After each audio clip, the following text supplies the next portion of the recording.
आज आम्हाला अतिशय आनंद होत आहे की आमच्या झिरी नदीला पूर आलेला आहे। त्याचं श्रेय म्हणजे माननीय नामदार महोदयांना जातं, कारण त्यांनी जर हे पोकलँड वगैरे मशीन दिलं नसतं तर आमचं हे कार्य पूर्ण झालं नसतं। आता आम्ही हे साधारणतः 2 किलोमीटर पर्यंत खोलीकरण केलेलं आहे कपाटपर्यंत। त्याच्यात 4 शिवारांचा फायदा झाला, वंजारी, कपाट, निमखेडा, जुरखेडा। त्याच्यात आम्हाला महत्वाचं म्हणजे पिण्याच्या पाण्याचं नव्हतं काहीच, पण जर मार्च एप्रिल मध्ये आमची विहीर आटणारी जून पर्यंत तरी चालू होती, पण आता भविष्यात राहिलं नसतं जर हे खोलीकरण झालं नसतं तर आम्हाला पिण्याची समस्या खूप जाणवली असती। त्यामुळे आम्ही माननीय नामदार महोदयांचे व प्रताप भाऊंचे खूप खूप आभारी आहोत। सर्व ग्रामस्थांतर्फे मी आभार मानतो सर।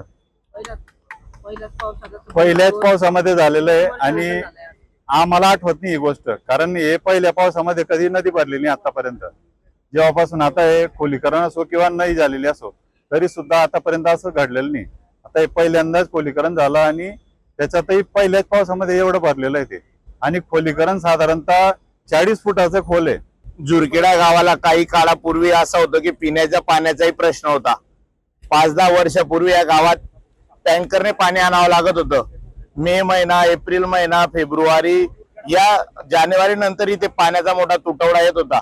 पण आदरणीय नामदार महोदयांनी मागील काळात बंधारे केले, त्यानंतर बंधारे केल्यानंतर या बंधाऱ्यांमध्ये जो गाळ साचलेला होता तो गाळ मुक्तीसाठी गावाने आणि सरपंचांनी तगादा लावला आणि या ठिकाणी शाश्वत शेती, जलयुक्त शिवार हे अभियान मागील काळात झालं। पण आदरणीय नामदार महोदयांनी CSR फंडाच्या माध्यमातून, वैयक्तिक स्वखर्चातून, मित्र परिवाराच्या सहकार्यातून, तसेच गावाच्या सगळ्या लोकांच्या सहकार्यातून आपण टोटल 420 किलोमीटर धरणगाव तालुक्यात खोलीकरण करणार आहोत। त्याचा टप्पा पहिला 50 किलोमीटरचा पास झालेला आहे।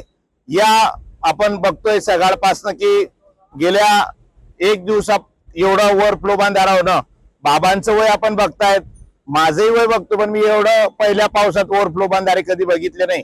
आणि हे नाले होते, ही जिरी नदी म्हणजे नाल्या एवढा याची रुंदी होती, पण आपण खोलीकरण केलं, काठ बळकटीकरण केले, याच्यामुळे हजारो हेक्टर शेतकरी हा ओलाईत खाली आलाय आणि जे स्रोत होते पाण्याचे ते बंद होते, ते स्रोत पुन्हा जिवंत या ठिकाणी पाण्यामुळे झाले।